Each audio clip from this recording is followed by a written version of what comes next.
Halo Sobat Tujis, sekarang kita sudah bersama dengan Hyundai Ioniq 5 Bluelink dan Hyundai Ioniq 6. Tapi kita akan fokus ke Ioniq 6 dulu ya, dimana kita akan ajak mobil ini road trip all the way ke Bali untuk mencoba rasa berkendaranya. Gimana performanya, seberapa irit mobilnya, seberapa nyaman mobilnya, dan kayak apa rasa berkendaranya. Penasaran? Yes, memang sebelumnya kita belum pernah review rasa berkendaranya. Kita baru pernah review static review aja di yang sebelah sini, pas dia launching kemarin di Hyundai Andalan. Nah sekarang kita penasaran pengen coba rasa berkendaranya. Ioniq 5 udah kan, Ioniq 6 belum. Sekarang kita ajak ke Bali, kayak apa gimana? Yuk kita kupas luar dan dalam.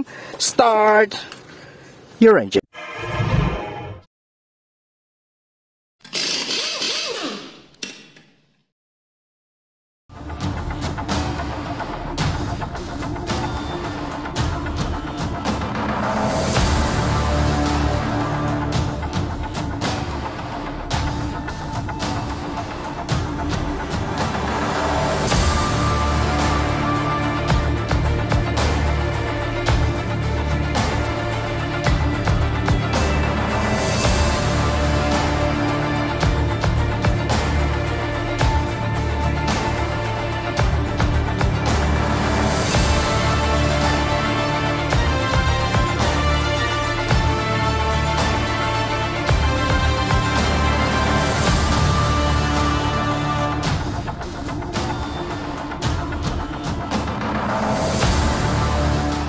Nah, Auto Junkies, Hyundai Ioniq 6 tahun 2023.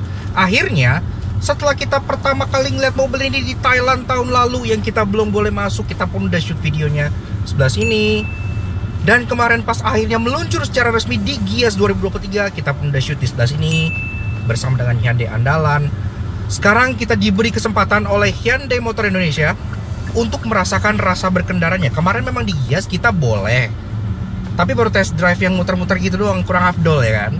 Nah kali ini sangat nampol afdol pol. Iya, kenapa? Karena kita diajak untuk merasakan experience lineup EV terbaru Hyundai dari Jakarta sampai ke Bali. Iya, jadi rutenya Jakarta, Semarang, Surabaya, Banyuwangi sampai di Bali. Dan sekarang pun kita sudah sampai Bali nih. Luar biasa banget road tripnya. Kita pakai ada Hyundai Ioniq 5 Bluelink. Itu Hyundai Ioniq 5 yang terbaru yang udah ada Bluelinknya ya. Dan pastinya ini Hyundai Ioniq 6. Untuk Ioniq 5, bagi kalian yang penasaran rasa berkendara, kita juga udah pernah bikin kok di video yang sini. Jadi kalian bisa cek itu kalau untuk Ioniq 5 karena udah lengkap ya. Tapi Ioniq 6 kan baru sekarang nih kita nyobain rasa berkendaranya. Jadi sebeda apa sih antara Ioniq 5 dengan Ioniq 6? Kan keduanya menggunakan platform yang serupa, yaitu eGMP platform. Tapi memang secara ukuran, secara wheelbase gitu-gitu, mobil ini berbeda dengan Ioniq 5. Ini jauh lebih ceper dengan wheelbase yang lebih panjang. Alhasil, ya rasa berkendaranya memang pasti ada bedanya gitu kan. Nah, karena itu, sekarang kita akan bahas driving impression dari si Hyundai Ioniq 6 ini mulai dari 3 hal positifnya seperti biasa. Yang pertama-tama tentunya adalah soal performanya. Iya, karena Ioniq 6 ini secara tenaga, secara motor, secara penggerak aja udah beda sama Ioniq 5 gitu ya. Ini sendiri dual motor all wheel drive, jadi sebenarnya secara spesifikasi dia lebih mirip ke Kia EV6 dibanding ke Hyundai Ioniq 5. Tenaganya 325 horsepower dengan torsi 605 Nm. Gede banget. 0 sampai 100 bisa kalian tempuh hanya dalam waktu 5,1 detik aja.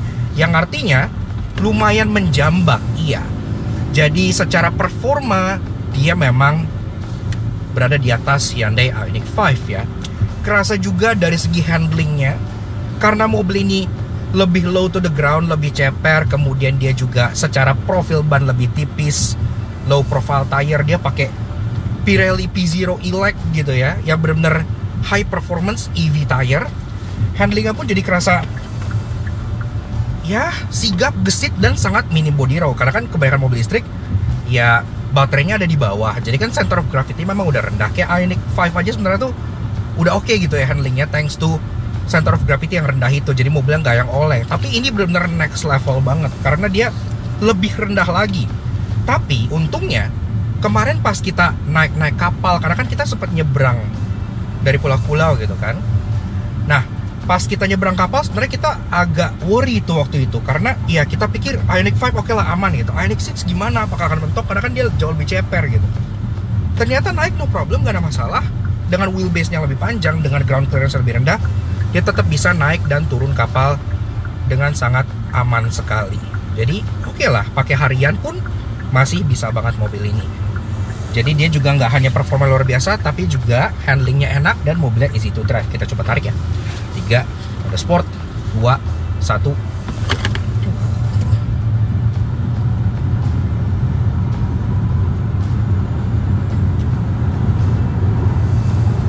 ...140 begitu doang, 5,1 detik 0 cepet. Jadi memang tarikannya nggak usah ditanya, enak gitu ya, enak. Memang untuk ukuran EV ini bukan yang high performance banget, karena kan sekarang EV udah lebay-lebay, udah yang 0 cepetnya 3 detik, bahkan ada yang 0 cepetnya 2 detik gitu kan. Tapi untuk daily use dan untuk contohnya ngasep-ngasepin brio tengil atau ngasep-ngasepin cumi-cumi darat gitu, ini udah more than capable untuk kalian andalkan. Dan handlingnya juga ditunjang tadi ya, berkat sistem AWD-nya itu, dual motor. Nah, tapi jangan khawatir kalau misalnya kalian masuk ke eco mode, atau kalian misalnya personalize my mode, driving mode-nya seperti Ray Shantoni yang ada di sebelah kita sekarang. Ini mobil bisa dibikin rear bias RWD only. Jadi kalau misalnya kalian pengen drift gitu ya misalnya, bisa kalian setting aja di sini untuk penggeraknya 100% pakai motor belakang, motor depannya kayak mati gitu ya. Itu bisa, karena di eco mode lagi-lagi untuk menghemat baterai, motor depan juga di nonaktifin. Bahkan pas regen aja tuh, regennya hanya yang motor belakangnya aja untuk benar-benar save power. Jadi benar-benar bisa dibikin rear wheel drive only. Alhasil ya versatile juga. Kalian ngincer handling ala AWD bisa, kalian ngincer ala fun kayak Ioniq 5 yang sering orang pakai buat ngepot-ngepot gitu juga bisa. Jadi cukup luar biasa. Itu yang pertama. Yang kedua adalah soal teknologinya. Ya well, untuk urusan teknologi terkini Hyundai, apalagi mobil listriknya gitu ya, Ioniq lineup-nya udah nggak perlu kalian ragukan lagi ya. Latest tech yang kalian inginkan di mobil itu kurang lebih ada di sini kok gitu kan. Ya sebut saja udah head unit besar, menyambung freestanding display, semua full digital display gitu kan, parking sensor all round, kamera 360, steering switches, pedal shift yang buat regen pun dia ada, power window udah all auto. Dan kalau misalnya bicara soal pasif active safety alias ADAS, Hyundai Smart Sense dari mobil ini juga udah lengkap juga pastinya. Mulai dari forward collision warning, forward collision mitigation, rear cross traffic alert, lane keeping assist, lane departure prevention, sampai lane centering, sampai adaptive cruise control, sampai low speed follow, dia udah punya semuanya. Dan gue juga nggak bosen-bosenin untuk nyampein kalau lineup produknya Hyundai, Genesis, dan Kia itu punya sistem ADAS, terutama lane keeping assist, yang salah satu paling akurat di industri otomotif saat ini. Jadi benar-benar bisa kita nyalain nih, dia sangat akurat dalam membaca jalannya, walaupun siang, sore, malam, lagi gelap segala macam, markanya selalu kebaca, dan dia mobilnya bisa benar-benar di tengah lajur dengan sempurna. Soal teknologi lagi, untuk charging, mobil ini sendiri juga udah support fast charging DC pastinya ya. Untuk yang home charging, dia bisa penuh kurang lebih dalam waktu sekitar 8-9 jam. Tapi kalau misalnya pakai fast charging yang di atas 100 kW, katanya sih 30-80, cuma makan waktu sekitar 45 menit. Ya well, kemarin sih pas kita jalan-jalan jauh, itu juga ya terbukti memang kita dari Jakarta sampai ke Bali kita ngecharge cuma 4 kali, iya. Dan itu semua ya memang kita butuhkan untuk berhenti, karena kan kita capek banget, perjalanannya jauh, mau nggak mau pasti berhenti, pasti nginep, ya sembari gitu, sembari isoma, sembari tidur, makan, ya ngecas gitu kan, otomatis. Nah jadi secara charging juga menurut gue udah nggak masalah banget. Dan bicara soal range baterainya gitu ya, dalam pengecasan full mobil ini bisa jalan berapa jauh, Ray? 519 km. 519 km itu kalau kalian gak regen. Kemarin kita sempat di suruh bikin konten mengenai regen braking, dan setelah itu gue agak riset mendalam mengenai regen braking, dan ternyata gue baru tahu juga kalau regen braking itu bisa nambah efisiensi baterai kurang lebih 20%. Jadi kalau harusnya kalau full range-nya ini 519, artinya kalau kalian regen braking terus kan dia nggak turun-turun tuh. Mobilnya secara range overall bisa tembus 600 kilo kalau kalian eco driving dan regen terus. Iya, jadi samping gue ini ada Resanto dari berkendara, dan di belakang ada Narendra dari setir kanan. Nah, oke. Kemudian soal fitur di dalam, dia pun udah punya sunroof, walaupun dia tidak vision panoramic roof kayak di Ioniq 5 ya, tapi secara plus pointnya ini bisa dibuka. Kalau Ioniq 5 kan enggak, Ioniq 5 kan static roof aja, kalau ini bisa dibuka. Dan dia pun udah ya yang standar stuff, audio by Bose premium sound udah ada, ambient light multicolor itu juga nggak ada di Ioniq 5, di sini ada. Kalian bisa setup ala-ala Mercedes-Benz gitu, yang warnanya dibedain antara atas dan bawahnya gitu ya. Wireless charger segala macem, AC, Android Auto, Apple CarPlay, semuanya udah lengkap. Jadi secara fitur pun lucu banget. Termasuk di sini ada yang lucu nih. Ini yang di tombol klakson ini nyala titik 4-nya. Ini titik 4 kan Morse code, artinya huruf A kan. Jadi mereka sama kayak Ioniq 5. Cuman kalau di Ioniq 5 kan ya udah titik 4 aja. Kalau di Ioniq 6 ini nyala, dan ini berfungsi sebagai kayak notification bar gitu. Kalau kalian misalnya mau nabrak atau gimana, ini merah. Kalau misalnya ganti drive mode ke eco, ini jadi hijau. Kalau misalnya kalian lagi ganti ambient light apa, dia kayak koresponden gitu bisa. Jadi cukup lucu. Jadi fitur udahlah lengkap, nggak usah diragukan lagi. Kemudian yang ketiga dan yang terakhir adalah posisi mengemudinya. Gue merasa posisi mengemudi dari mobil ini itu lebih enak dibandingkan Hyundai Ioniq 5. Tapi memang itu selera sih. Kalau Ioniq 5 tuh posisi mengemudinya lebih disukai oleh mungkin cewek atau ibu-ibu gitu ya, yang posisi berkendara itu tinggi, commanding, dan berasa naik SUV gitu. Kalau si Ioniq 6 ini benar-benar terasa lebih rendah, walaupun dia nggak yang rendah banget sih, nggak yang sports car low gitu, tapi dibanding Ioniq 5 ini joknya terasa lebih rendah gitu ya. Alhasil duduknya jadi terasa lebih proper aja menurut gue, lebih enak, lebih driver oriented lah gitu ya. Dan kalau misalnya kita bawa secara agresif, posisi mengemudi seperti ini tuh jauh lebih asik karena lebih memeluk badan juga joknya gitu ya. Jadi intinya kalau kita bisa lihat dari sisi overallnya, kalau Ioniq 5 itu lebih comfort oriented, kalau Ioniq 6 ini lebih ke performance atau sport oriented kayak gitu. Jadi oke lah, nice gitu ya. Tapi tentunya nggak ada mobil yang sempurna, karena itu sekarang kita bahas 3 hal negatif dari driving impression si Hyundai Ioniq 6 ini. Yang pertama-tama adalah soal keras bantingannya. Iya, well, secara ride height yang lebih rendah, profil ban yang lebih tipis saja pasti udah akan menyumbang bantingan yang pasti lebih stiff dibandingkan Ioniq 5 gitu ya. Karena kalau Ioniq 6 ini dia profil bannya tuh 245/40. Kalau Ioniq 5 kan pakai 45 gitu ya, lebih tebal, sama-sama ring 20 memang. Tapi ini pakai 245/40 R20. Yang artinya dia untuk ukuran ban OEM tuh tipis banget gitu kan, profil 40.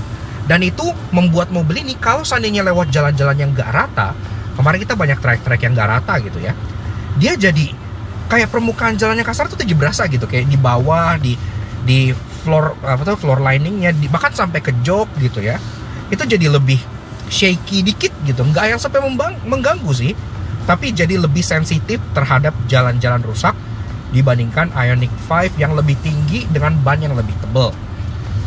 Jadi otomatis secara kenyamanan ya dia berkurang sedikit dibanding Ioniq 5. Tapi ya dengan ya profil yang seperti ini pasti lebih terasa sporty oriented gitu. Balik lagi tergantung, kalian pengen comfort ya beli Ioniq 5 aja, kalian pengen performa dan lebih racing-racingan gitu, kalian bisa ambil Ioniq 6 ini gitu ya. Jadi dicoba di test drive dulu apakah bantingannya menurut kalian masih oke untuk kalian pakai harian. Kalau dari kita sih menurut kita masih fine, nggak masalah.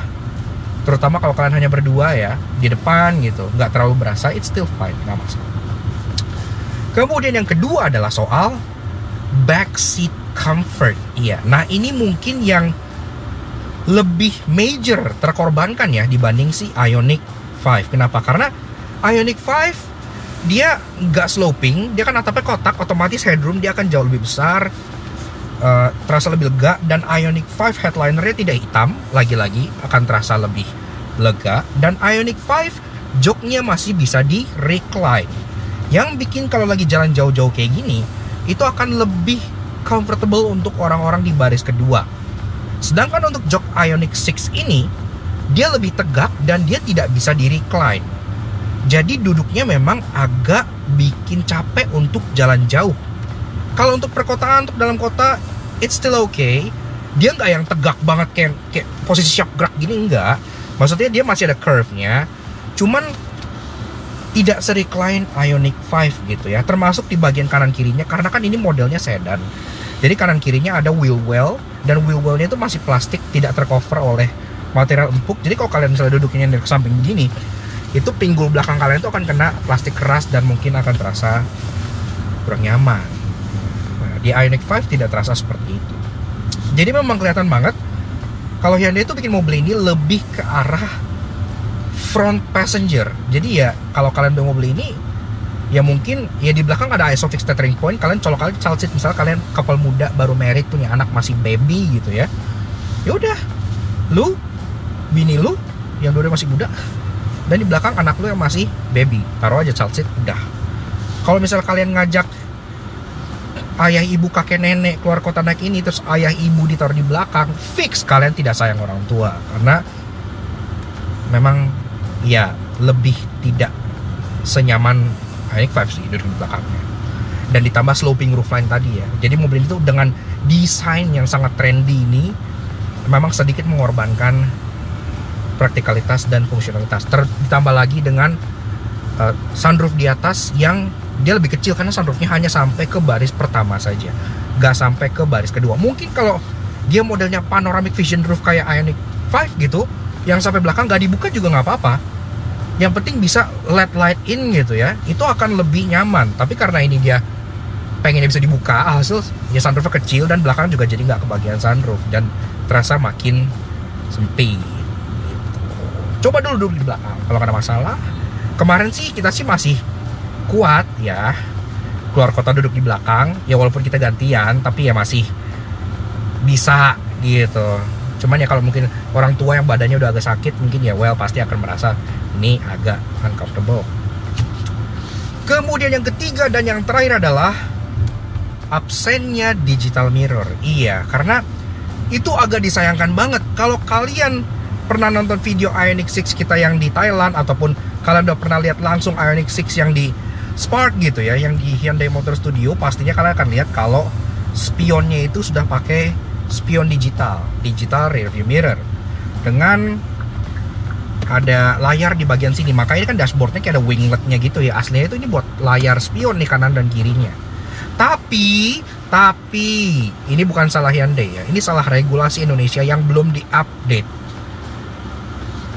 Di Indonesia sekarang it's illegal untuk memakai spion yang tidak punya kaca. Iya, illegal. Jadi kalian kalau pakai mobil-mobil zaman sekarang nih yang pakai digital mirror gitu ya, Honda Ioniq 5 juga kan ada yang digital mirror gitu, atau Audi e-tron dan bla bla bla, karena bisa ditangkap dan dipenjara gara-gara spion doang. Ya menurut gua agak nggak make sense gitu ya. Itu peraturan yang harus diupdate lagi supaya nggak udik-udik amat gitu kan. Jadi sekarang Ioniq 6 yang dijual di Indonesia itu ya spionnya berbeda dengan yang dijual di Korea, yang dijual di Thailand, dan yang dijual di US. Di tempat-tempat dimana ya digital mirror udah hal yang biasa gitu. Jadi agak disayangkan banget. Padahal itu salah satu fitur yang menurut gua keren banget di Hyundai Ioniq 6. Dan yang kena imbas itu ya nggak cuma Hyundai doang, Honda i nggak bisa dijual karena itu, Kia EV9 nggak bisa dijual yang versi digital mirror karena itu. Karena kalau lihat Ioniq 5 Batik itu kan digital mirror itu juga bisa dijual karena hal itu. Namun tentunya menurut gua, despite semua hal tersebut, mobil ini sudah menawarkan sebuah EV yang cukup make sense kalau menurut gua. Dari harganya sendiri memang untuk orang-orang awam mengeluarkan uang 1,2 miliaran untuk sebuah Hyundai itu mungkin masih asing. Tapi ingat loh, Palisade udah ngubah stigma orang mengenai mobil Korea. Tadinya tuh kayak mungkin agak nggak kepikir gitu ya ngeluarin duit 1 miliar untuk sebuah Hyundai. Tapi dengan lakunya Palisade, ini somehow langsung jadi make sense. Ini kompetitornya apa coba kalau gue tanya? Dia sebenarnya kompetitornya cukup minim. Kompetitornya mobil listrik harga 1 M-an, Kia EV6. Tapi EV6 sedikit lebih mahal dari ini, dan modelnya kan crossover. Kalau ini dia modelnya kayak kepoce-pocean gitu, kayak Cielane Porsche had a baby. This is it with a tiburon face dengan muka depan yang mirip seperti ya Hyundai Tiburon atau Hyundai Coupe yang dulu dijual di sini. Dengan yang kalian dapat dari tenaganya, dari penggeraknya, dari teknologinya, dari range-nya yang bisa mencapai 500 km lebih, dan dari rasa berkendaranya yang sangat mengasihkan, menurut gua 1,2 miliar adalah harga yang sangat bisa diterima. Mengingat kalau kalian misalnya beralih ke brand Jerman atau Eropa, kalian hanya dapat entry level Germans. Iya, seri 3, C-Class, A4 aja sekarang udah berapa? Udah gak dijual bahkan kan gitu. Jadi ya begitu. Menurut gua sebagai sebuah revolutionary breakthrough, apalagi kan sekarang kan Hyundai jadi leading EV innovator di Indonesia, otomatis pasti ya produknya juga nggak main-main. Ini global product, terasa seperti global product dengan harga global product juga. Dan juga perjalanan ini nggak hanya sekedar soal mencoba si Hyundai Ioniq 5 Blue Link dan Hyundai Ioniq 6 aja ya. Tapi perjalanan itu merupakan sebuah statement, sebuah eksperimen, sebuah pembuktian bahwa sekarang kalau kalian pengen road trip antar pulau pakai mobil listrik, itu udah sangat memungkinkan banget.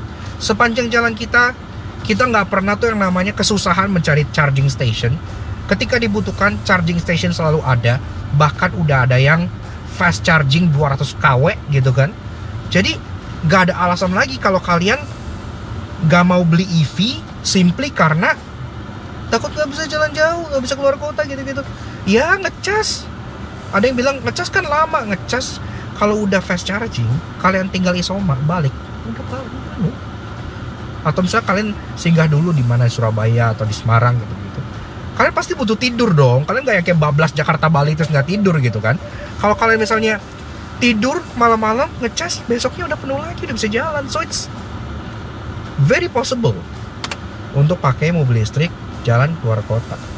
Dan kita sudah membuktikannya. Dan yang impresif, kemarin pas efficiency challenge, kita ditantang untuk menjadi seirit mungkin sampai teman-teman kita mematikan bajunya.